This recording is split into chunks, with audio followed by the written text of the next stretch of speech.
বাসার পাশেই পিসি কলেজ।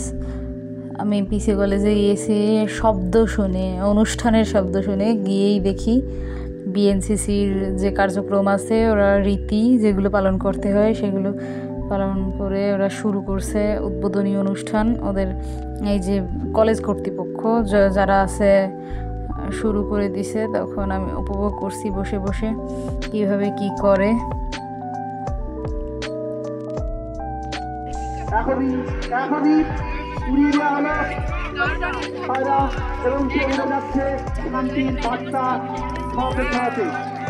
আমি প্রধান অতিথি এবং সভাপতি মহোদয়কে আহ্বান জানাবো।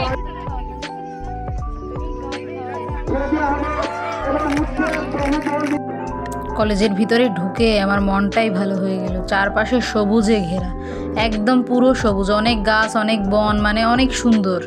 আর 106তম বার্ষিক প্রতিযোগিতা চলতেছিল। আমি তো উপভোগ করে টোরে, তারপরে এই বিল্ডিংগুলো অনেক ভালো লাগছিল। আমি ফুল ছিল সামনে, অবশ্য ছবিগুলো তুলে নিলাম। পরে দেখলাম রেস্ট করার স্থান, সবাই রেস্ট করে। এই বকুলতলা বলে এই রেস্ট করার এই স্থানকে। এই বকুল গাছের নিচে সবাই রেস্ট করে, অনেক সুন্দর। পুরোনো বিল্ডিংয়ের সামনে ওরা ওই ফুল গাছ লাগাইছে, কি যেন ফুল, ওই খয়েরি রঙের, অনেক ভালো লাগছিল। আমি বড় করে তুলছিলাম।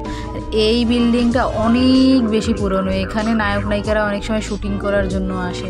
এখানে ওই কর্নারে ওই প্রফুল্লচন্দ্রের আছে, ফলক আছে।